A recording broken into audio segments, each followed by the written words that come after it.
என ஈன்ற தந்தைக்கும் தாய்க்கும், மக்கள் இனம் என்ற தமிழ்நாடு தனக்கும், தினையளவு நலமேனும் பயக்குமெனின் செத்தொழியும் நாள் எனக்கு திருநாளாகும். நாட்டிற்காக இறந்தவருண்டு, நங்கைக்காக கூட பிரிந்தவருண்டு, பழிக்காக மாய்ந்தவருண்டு.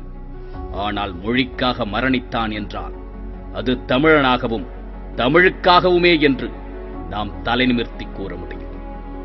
இது வெறும் வார்த்தை மொழி அல்ல, வர்த்தக மொழி அல்ல. இது அறத்தின் மொழி, குணத்தின் மொழி, நேர்மையின் மொழி. இது வாழ்வியல் நெறி சொன்ன மொழி.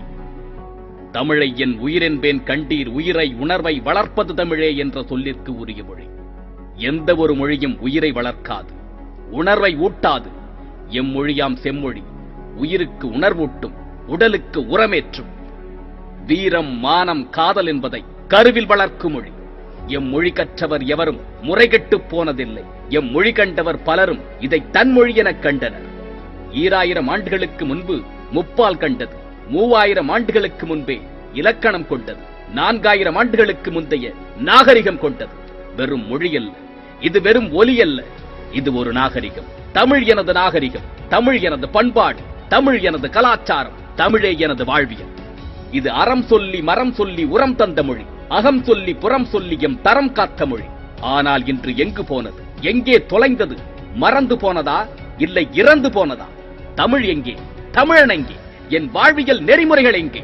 இன்று அகிலம் ஆளும் மொழிகளுக்கெல்லாம் அரிச்சுவடி தெரியாத காலத்திலே எம் மொழிக்கு இலக்கணம் கண்டு இலக்கியம் தந்த எம் குலம் எங்கே?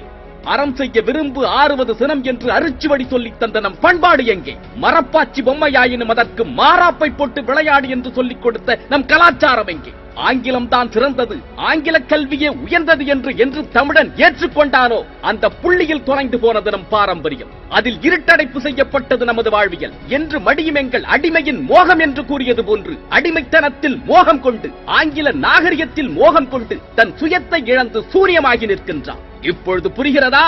மொழி என்பது வெறும் கல்வி அல்ல, அது உன் கலாச்சாரத்தை புரட்டி போடும் வல்லமை வாய்ந்தது என்று. வள்ளுவம் எங்கள் வாய்மொழியாகும், பன்மொழி எங்கள் படிப்பினையாகும் என்ற முழக்கத்திற்கு சொந்தக்காரர்கள் நாம். அவன் கல்வியை தந்து உன் கலாச்சாரத்தை மாற்றி உன் சிந்தனையில் சீழ்பிடிக்க வைத்து விட்டான். அவன் மொழி கற்பித்தான், அவன் உணவை உண்பித்தான், அவன் வழியை திணித்து விட்டான். அவன் தந்த முட்டை கோழியாகும், ஆனால் அக்கோழி முட்டையிடாது. அவன் தரும் விதையில் தக்காளி வரும், ஆனால் அதில் விதை இருக்காது. அவன் தரும் விதையால் திராட்சை வரும், ஆனால் உன்னால் அதை கொண்டு விதைக்க முடியாது. அவன் தரும் மாடு உனக்கு பால் தரும், ஆனால் அது சினையாவதற்கு அவன்தான் ஊசி தருவான். முட்டையில் தொடங்கி விதையில் வளர்ந்து மாட்டில் நிற்கின்றது அவன் அரங்கேற்றிய திட்டம். நாளை உன்னில் நிற்கும். மாட்டிற்கு மாத்திரமல்ல ஊசி, உன் மனைவிக்கும் தயாராகி கொண்டிருக்கிறது. வேடிக்கை பார்க்க தயாரா, அல்லது உன் வீரியத்தை காக்க தயாரா? இதுவரை நீ கற்றது கல்வி அல்ல, இதுவரை நீ வாழ்ந்தது வாழ்க்கை அல்ல, இதுவரை கொண்டது உன் கலாச்சாரம் அல்ல.